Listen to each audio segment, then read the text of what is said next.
Pour premier conseil, nous allons parler de l'arrivée du chiot ou du chien à la maison. Premièrement, lorsqu'on va chercher l'animal, on est peut-être plusieurs dans le véhicule. Nous allons donc nommer une personne responsable du chiot, un adulte de préférence. Cette personne est responsable du chiot à partir de l'acquisition jusqu'à la fin de l'exécution de ce conseil.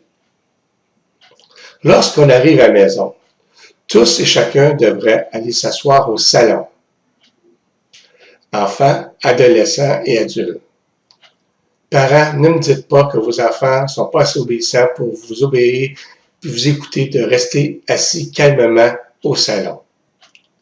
Si vous n'êtes pas capable de vous faire obéir, vous qui avez le même langage que vos enfants et qui ont le même niveau d'intelligence, comment vous allez faire pour vous faire obéir d'un chiot qui n'a pas le même langage que vous et pas le même niveau d'intelligence? À méditer. Pendant ce temps-là, celui qui est dehors va aller montrer au chiot où il va faire ses besoins. Il va amener le chiot à cet endroit. Il est vrai peut-être que vous n'avez pas acheté la laisse ni le collier. C'est pas grave. Un chiot n'est pas très mobile et il est facile à rattraper. Donc, on peut le libérer, le laisser sentir. S'il urine, on le félicite. Sinon, on l'amène à différentes places qu'il va avoir le droit de circuler dans son environnement extérieur. Puis, on le entre dans la maison et on le libère. On le laisse flairer différentes places. Il va se familiariser avec son nouvel environnement qu'il va vivre et avec sa nouvelle meute. Car n'oubliez pas que le chiot est en mode de panique présentement. Il est enlevé de sa meute, de sa mère, ses frères et sœurs.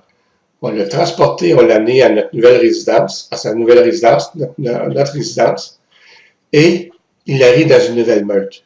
Il ne vous connaît pas. Il va falloir qu'il apprenne à vous connaître et à avoir confiance en vous. C'est pour ça. C'est son mode de survie qui le protège pour pas qu'il lui arrive rien. Lorsque un chiot vient vers vous et qu'il vous liche, vous le laissez faire, vous le félicitez et dites aux enfants de ne pas enlever le main vite pour exciter le chiot pour pas qu'il le morde. Parce que les chiots ont tendance à mordiller les objets qui bougent devant eux. Puis, tranquillement, chacun prend sa vie coutumière et laisse le chiot faire ses choses. Et dans les prochains conseils, je vais vous énumérer différentes choses pour améliorer la vie du chiot, ainsi que l'insérer dans un mode de vie avec vous pour qu'il puisse bien être heureux et vous être heureux avec lui. Vivre en harmonie avec notre chiot, notre chien, c'est ça qui est important. Que je vous remercie. À la prochaine, au prochain conseil. Merci.